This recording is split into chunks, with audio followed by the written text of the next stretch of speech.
Tomotherapy versus conventional LINACs. Tumors are in or around healthy tissue. Conventional LINAC systems have limited flexibility in irradiating the tumor while avoiding healthy tissue, using various techniques to modify a rectangular radiation field in order to avoid critical structures. Many times a tumor cannot be treated to its prescription dose without opening the field and bringing critical structures into the path of the beam. Various configurations can be used in an effort to treat the tumor and avoid normal tissue within the target region, as well as normal tissue adjacent to the target region. Limitations in how fields can be shaped result in an inhomogeneous dose to the target and unwanted dose to critical structures. Tomotherapy approaches delivery in a completely different way, splitting the beam into thousands of tiny beamlets, each making their own contribution to the total tumor dose. Using many 360-degree revolutions round the body in a helical pattern creates the opportunity to treat the tumor and avoid healthy tissues even in the most complex of cases. The treatment beam can simultaneously avoid healthy tissue within the target and adjacent healthy tissue. This unique delivery capability gives tomotherapy the best opportunity to deliver radiation to the intended target and avoid healthy tissue. Less unwanted dose means potentially fewer side effects. Fewer side effects means more opportunities for patients to live normal lives. Tomotherapy by Accuray.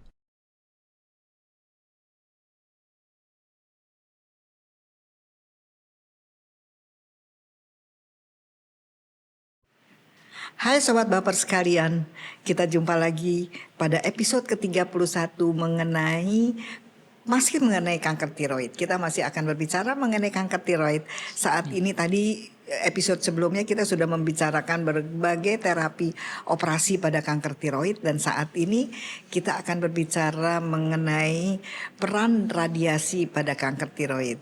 Kita ketahui bahwa kenapa kita berbicara tentang kanker tiroid pada episode ini, karena bulan yang lalu adalah bulan peringatan kanker tiroid sedunia. Jadi marilah kita semua dengan para sobat baper sekalian mulai mengenal tiroid kita. Nah, bersama saya di sini ada Dr. Benny Zulkarnain, seorang spesialis radiologi konsultan, dan juga ada Dr. Fahmi. Dr. Fahmi adalah seorang spesialis onkologi radiasi. Nah, keduanya ini adalah orang-orang yang memberikan terapi radiasi pada kanker tiroid. Dr. Benny, apa kabar? Baik, Prof. Fahmi, apa kabar? Baik, Prof. Nah, alhamdulillah kita dapat berkumpul di sini. Dr. Benny, sebenarnya ada berapa macam sih terapi radiasi pada kanker tiroid? Jadi kalau pada keganasan tiroid itu, radiasi itu kita mempunyai dua. Satu adalah radiasi eksternal atau yang di luar. Satu lagi adalah radiasi internal atau biasa kita sebutnya sebagai radiasi ablasi, Prof. Itu, Prof. Nah, Dokter Benny kan kebetulan dokter spesialis radiologi konsultan kedokteran nuklir kan ya. Jadi banyak memberikan terapi radiasi internal pada kanker tiroid. Bisa diceritakan nggak bagaimana prosesnya dan supaya sobat baper sekalian bisa mengerti apa sih yang disebut sebagai terapi ablasi itu? Baik, terima kasih. Jadi sebetulnya kami ini terintegrasi dengan satu tata laksana secara keseluruhan tentang keganasan tiroid. Kami bekerja sama dengan dokter penyakit dalam, dokter bedah, kemudian dokter onkologi radiasi, dan kami sendiri radiologi dan kedokteran nuklir. Jadi kalau misalnya ada satu pasien yang setelah nantinya dia dioperasi, terus kemudian dibuktikan bahwa itu adalah keganasan, kemudian operasinya sudah dilakukan completion, pembedahan komplit, dokter bedah akan mengirim kepada kami untuk kemudian mereka meminta agar kami melaksanakan radiasi yang disebut sebagai radiasi ablasi tiroid. Nah, tentu saja pasien tersebut datang ke tempat kami akan melakukan pengecekan terhadap data-data yang ada, Terus kemudian juga kami akan memberikan inform konsen kepada pasien tersebut. Terus kemudian kami juga nantinya akan memberikan penjelasan lebih lanjut dan kemudian memberikan hal-hal yang nanti harus dilakukan pada pasien itu untuk persiapan pada saat nanti akan menjelang ablasi. Setelah nanti dilakukan ablasi pun kami akan masih memberikan rekomendasi kepada pasien tersebut untuk apa saja yang harus dilakukan pada saat nanti dia pulang. Nah itu demikian Prof. Jadi proses ablasinya sendiri sebetulnya tidak terlalu lama. Memang kadang-kadang pasien tersebut nanti harus tinggal di rumah sakit karena dia mempunyai radiasi di dalam tubuhnya. Tapi kadang-kadang juga dia nanti setelah diberikan radiasi dia boleh pulang karena dosis radioaktifnya itu tidak terlalu tinggi. Begitu Prof. Barangkali itu kali ya tadi Dr. Benny mengatakan bahwa pada terapi radiasi ablasi ada radioaktif di dalam tubuhnya. Nah mungkin itu yang membedakan antara radiasi interna dengan radiasi eksterna. Betul. Yang tadi dikatakan oleh Dr. Benny yang ahlinya adalah Dr. Fahmi. Ya, Jadi betul. pada radiasi interna atau radiasi dalam kali seperti itu barangkali itu ada radioaktif itu dimasukkan ke dalam tubuhnya. Betul. Jadi seorang pasien itu membawa radioaktif ya. Betul. Nah, tadi Dr. Benny mengatakan sobat baper sekalian, ada yang harus dirawat di rumah sakit karena dosis radioaktif dari badannya itu menyebabkan pasien itu harus dirawat di rumah sakit, akan tapi ada juga yang boleh pulang. Nah, pada saat setelah radiasi ablasi tadi atau tindakan radioablasi tadi atau radiasi interna tadi, kemudian pasien pulang, apakah langsung setelah tindakan atau setelah isolasi pulang, tentunya ada hal-hal yang harus dihindari ya Dr. Benny ya. Betul Prof. Jadi pada saat pasien tersebut akan pulang, even dia itu nantinya harus tinggal di rumah sakit, setelah tinggal di rumah sakit atau tidak tinggal di rumah sakit, dia nanti pasti akan kami berikan pesan. Dalam 8 jam pertama biasanya kami meminta pasien itu untuk minum setiap jamnya, ya. Dan tidak lupa untuk kemudian berkemih di tempat yang seharusnya. Jadi tidak boleh berkemih sembarangan. Dan setelah berkemih pun harus dia lakukan pengecekan bahwa tidak ada bercak-bercak tetesan urinnya itu yang tertinggal. Dia harus lap. Nah, kalau laki-laki biasanya kan paling laki-laki kan biasanya di urinoir. Nah itu tidak kita sarankan. Biasanya kita sarankan untuk dia tetap di kloset, duduk dan kemudian dia nanti harus ngecek apakah ada bercak-bercak yang tercecer. Nah itu dia harus.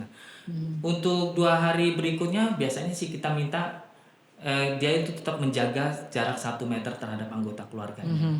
Dan dia biasanya juga kita minta kalau misalnya memungkinkan dia itu tidurnya sendiri dulu, terus tidak memakai peralatan makan minum bersama dengan yang lain atau memakai peralatan mandi bersama dengan yang lain. Dalam 1 minggu juga kita nantinya akan tanya kegiatan-kegiatan yang nantinya mungkin akan dilakukan oleh dia lebih dari 5 menit berdekatan dengan orang lain, misalnya nonton film kan biasanya mereka nonton film gitu, itu mungkin sebaiknya tidak dulu. Jadi jarak yang aman adalah jarak 1 meter. Dan jika itu adalah perempuan, biasanya perempuan ini mempunyai anak, mempunyai cucu. Nah itu biasanya kan mereka dekat dengan itu.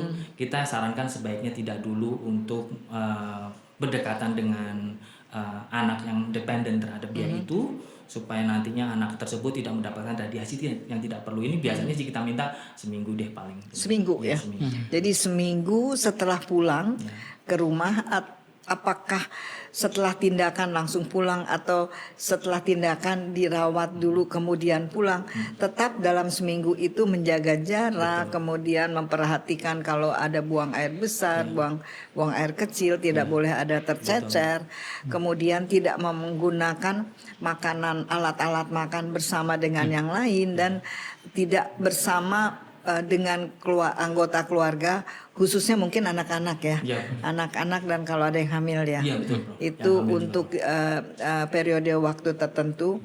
Dan tidak boleh lebih dari 5 menit ya.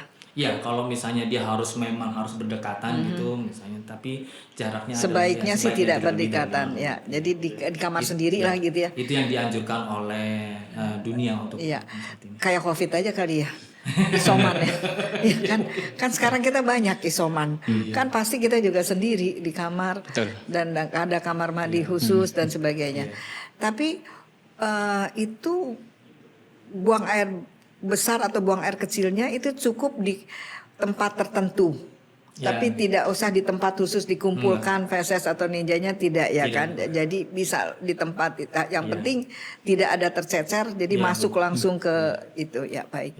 Ya, jadi memang itulah sobat baper sekalian yang harus diperhatikan hal-hal yang sangat-sangat detail karena seorang pasien kanker tiroid yang mendapatkan radiasi interna atau terapi ablasi itu di dalam badannya ada radioaktif.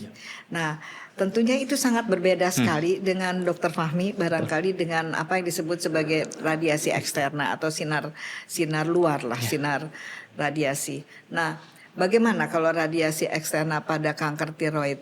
Sering nggak kita menggunakan terapi radiasi eksterna pada kanker tiroid? Baik, terima kasih Prof. Jadi kalau misalnya tadi sudah disampaikan oleh Prof Tati dan Dr. Benny, apa bedanya radiasi eksterna dan interna? Nah, kalau radiasi interna tadi adalah memasukkan zat radioaktif yang akan masuk ke dalam tubuh, jadi tubuhnya memancarkan radiasi. Tapi akan berbeda pada kasus radiasi eksterna, di mana tubuh terpapar oleh zat radiasi. Jadi mungkin bedanya adalah lebih lebih aman. Jadi pasien setelah diradiasi juga aman. Jadi ketemu sama keluarganya nggak ada masalah. Karena tubuh itu tidak memancarkan radiasi. Nah, apa bedanya perannya? Kalau misalnya radiasi eksterna adalah umumnya adalah emang cukup jarang ya radiasi eksterna pada kasus kanker tiroid.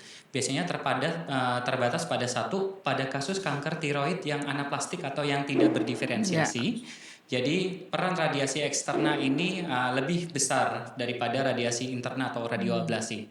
Kemudian peran yang kedua adalah di mana ketika setelah pasien dengan kanker tiroid telah dioperasi, kemudian telah diablasi dan masih ada kecurigaan tersisa. Nah, ini adalah peran radiasi eksterna adalah menyinari sisa yang tidak respon dengan radioablasi dan mencegah untuk kekambuhan istilahnya atau mencegah pembesaran dari sisa tumor tadi. Ya. Demikian. Ya baik, terima kasih Dr. Fahmi. Jadi sobat baper sekalian, walaupun dikatakan oleh Dr. Fahmi bahwa sinar luar itu seakan-akan lebih aman dibandingkan dengan sinar dalam radiasi interna atau yang disebut sebagai radioablasi, akan tetapi bukan berarti kita bisa memilih ya. Bukan setelah kanker tiroid dioperasi, terus saya memilih mau sinar luar aja lah, biar saya nggak usah diisolasi gitu. Tidak bisa ya Dr. Benny ya. Bagaimana Dr. Benny? Ya, jadi itu memang bagaimana memakai radiasi, apakah ini radiasi interna atau radiasi eksterna itu tergantung dari jenis selnya sebetulnya. Jadi sel-sel dengan jenis tertentu itu efek radiasi interna akan jauh lebih baik dibandingkan dengan jenis sel yang lain akan jauh lebih baik dengan radiasi eksterna. Yang biasanya kami kerjakan adalah kanker-kanker keganasan tiroid yang well differentiated. Nah, kalau yang di luar well differentiated memang radiasi interna itu tidak banyak gunanya, sehingga akhirnya radiasi eksternal lah yang akan dipilih untuk itu. Jadi memang bukan pasien yang memilih. Bukan pasien yang memilih, akan tetap jenis penyakit selnya. yang memilih jenis ya selnya kan. yang akan memilih. Iya, benar sekali. Demikian. Barangkali ada tambahan dari Dr. Fahmi? Jadi untuk yang seperti yang disampaikan oleh Dr. Benny, jadi peran radiasi tidak bisa dilepaskan dari kanker tiroid ya Prof dan dokter ya. Dan tadi tergantung dari sekali lagi jenis selnya. Jadi nanti tergantung dari diagnosisnya. Jenis sel yang membuat jadi kanker ya, yang berubah jadi kanker. Yang ya. tadi disampaikan ada namanya well differentiated atau istilahnya kanker tiroid yang berdiferensiasi. Nah, di luar itu yang tidak berdiferensiasi yang tadi saya sampaikan di awal, nah peran radiasi eksterna itu menjadi lebih besar. Karena jika kita lakukan radioablasi pada yang tidak berdiferensiasi, itu tidak respon sama sekali kan, gitu. Baik. Malah kebalik. Nah, sekali lagi ditentukan oleh jenis penyakit atau jenis selnya. Nah, baik, sekarang sobat baper sekalian kita sudah berbicara tentang kanker tiroid dengan peran radiasi pada kanker tiroid. Banyak yang takut loh. Setelah radiasi, saya bisa punya anak enggak? Setelah radiasi, apakah mungkin saya akan menjadi kanker malah? Seperti itu. Bagaimana? Barangkali Dr. Benny dulu. Ya, terima kasih Prof. Emang ini kita selalu punya yang disebut sebagai nuclear medicine phobia. Karena ini kan berkaitan dengan radioaktifnya dimasukkan ke dalam tubuh, sedangkan mereka tahu radioaktif ini nantinya juga mempunyai efek samping, sehingga akhirnya banyak orang yang takut nanti setelah saya diradiasi apakah nantinya nggak tambah lebih jelek keadaan saya. Nah memang radiasi itu mempunyai efek samping, tapi memberikan radiasi kepada penyakit yang kita sekarang ini hadapin, kanker tiroid, itu pastinya akan memberikan keuntungan lebih banyak dibandingkan dengan resiko yang nantinya akan diberikan oleh radiasi itu sendiri. Sehingga kalau dinyatakan bahwa ini nanti akan membuat menjadi lebih baik, lebih jelek dari keadaan sebelumnya, tentu saja tidak. Karena kita pasti akan menyarankan sesuatu yang pasti akan memberikan keuntungan sebesar-besarnya kepada pasien dibandingkan dengan resiko yang nanti mungkin akan dihadapi. Nah itu Prof. Nah yang paling sering ditakutkan seperti yang tadi Prof tanyakan, saya masih bisa punya anak lagi nggak nih? Nah kalau dari radiasi ablasi itu karena radiasinya itu nantinya akan terpusat pada penyakitnya sehingga tidak kemana-mana, itu akan masih mempunyai kemungkinan untuk anak. Aman, ya? Cuman ada penangguhan dalam waktu nantinya berencana untuk kehamilan. Jadi kalau misalnya dilakukan terapi itu biasanya kita minta 6-12 bulan untuk menunda kehamilan. Karena itu nantinya kalau misalnya kurang dari itu kita takutkan radiasi yang masih tersisa di tubuhnya itu akan mengganggu calon janin. Demikian Prof. Ya. Dan juga mungkin kita belum tahu ada kekambuhan atau tidak ya. Karena 12 bulan itu kan oke lah period yang cukup gitu kan untuk. Baik, kalau Dokter Fahmi gimana? Ya, baik. Terima kasih Prof. Jadi kalau dari radiasi eksterna mungkin berbeda ya sifatnya dengan radioablasi atau radiasi interna. Jadi radiasi eksterna sifatnya adalah lokal. Jadi daerah yang terkena sinar adalah yang terkena dampaknya. Jauh karena kita misalnya kanker tiroid kan ada di leher ya, leher bagian depan. Nah, kita akan radiasi itu biasanya di daerah di sekitar bekas operasi atau daerah tiroidnya dan juga kelenjar getah bening yang ada di leher. Jadi daerah yang kita sinar mungkin hanya dada ke atas, sedangkan rahim dan lain-lain itu ada di bawah.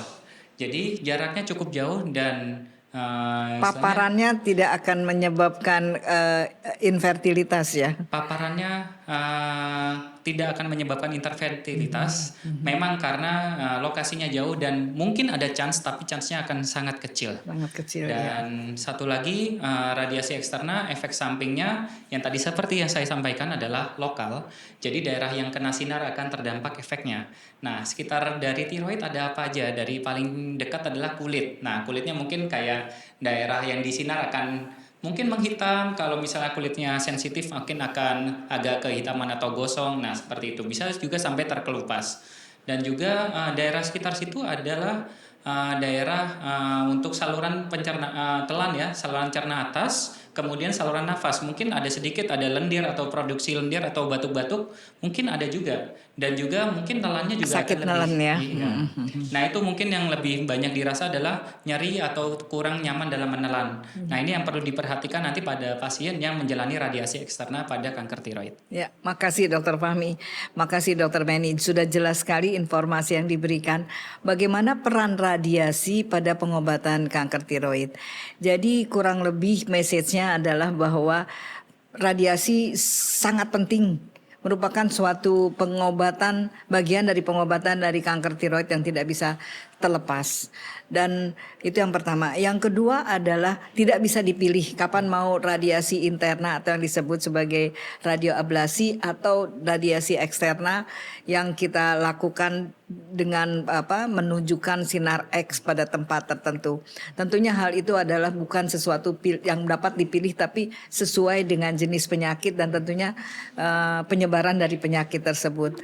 Dan efek samping tadi sudah dikemukakan juga, tidak ada sesuatu yang membahayakan. Benar Dokter Benny ya? Benar Dokter Fahmi? Betul. Intinya adalah kalau itu diberikan dengan benar dan baik. Dan barangkali ada yang message terakhir dari Dokter Benny maupun Dokter Fahmi untuk para sobat baper sekalian. Ya, jadi sebetulnya kalau yang sekarang ini kita mau sampaikan kepada masyarakat tentang radiasi nuklir pada penyakit tiroid ini adalah ini sebetulnya sesuatu yang sangat akan menguntungkan dalam tata laksana pasien keganasan tiroid pada yang well differentiated atau yang berdiferensiasi baik. Dan ini saya harapkan masyarakat akan semakin banyak nantinya mengetahui tentang peran radiasi ini, dan kemudian juga akan memahami bagaimana radiasi ini nanti akan berperan dan bagaimana memang nanti mencegah pada saat nantinya setelah dilakukan terapi itu untuk berperilaku di masyarakat sambil membawa radiasi sedikit sisanya supaya nantinya orang lain itu Tapi tidak aman, ya kan? Aman, Iya. iya. Begitu Prof. Kalau dari radiasi internal itu Ya. Prof.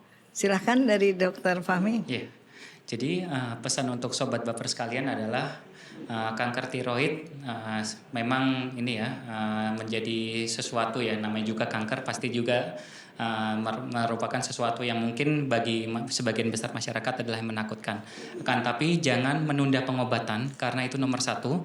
Karena menunda pengobatan adalah istilahnya akan mengurangi dari angka kekambuhan dan juga untuk kematiannya juga akan lebih tinggi jika tidak segera berobat.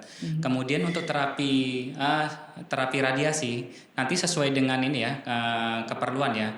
Kapan kita melakukan radiasi eksterna, interna nanti akan dipandu oleh dokter onkologi. Nah, di sini kan dokter onkologi apalagi di RSCM saya sangat setuju bahwa tim onkologi di RSCM merupakan tim onkologi terbaik di sini.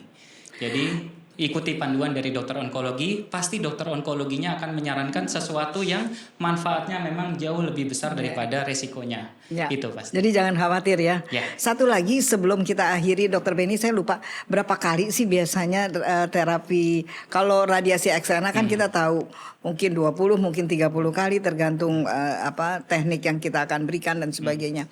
Kalau radiasi interna atau radioablasi itu berapa kali Dokter Benny? Kalau dalam satu kali pengobatan itu, satu kali pasien datang diberikan sekali cukup Prof. Sekali, terus kemudian pasien nantinya setelah radiasinya dinyatakan aman untuk lingkungan akan boleh pulang. Kemudian kan nanti akan ada follow up. Dalam follow up itu nanti akan kita lihat masih ada nggak sisanya. Kalau tidak ada sisa tidak akan pernah Itu diberikan dengan lagi. scanning ya? Iya, dengan scanning Prof. Tapi kalau misalnya nanti ditemukan pada suatu follow up yang kedua, ketiga atau misalnya kelima ada kekambuhan lagi, itu bisa diberikan. diulang. Bisa diberikan lagi Prof. Nah, sampai berapa kali maksimal? Karena ini adalah sifatnya nantinya ini pasti akan menguntungkan diberikan berkali-kali, itu tidak menjadi masalah. Baik. Iya. Demikianlah Sobat Baper sekalian, kita sudah mendengar penjelasan yang sangat jelas mengenai terapi radiasi hubungannya dengan kanker tiroid. Jadi tidak ada yang perlu dikhawatirkan bahwa akan terjadi kanker atau akan terjadi gangguan dalam mempunyai keturunan atau hal-hal yang tidak diinginkan dalam jangka panjang pada pengobatan radiasi pada kanker tiroid ini. Dan perlu diingat dari episode-episode sebelumnya bahwa kanker tiroid merupakan kanker yang sebenarnya keberhasilan pengobatannya sangat besar bila diobati dengan cepat dan tepat. Nah, demikian Sobat Baper sekalian, kita akhiri episode saat ini dan kita akan jumpa dalam episode selanjutnya tentunya dalam topik-topik yang lebih menarik lagi. Terima kasih. Salam.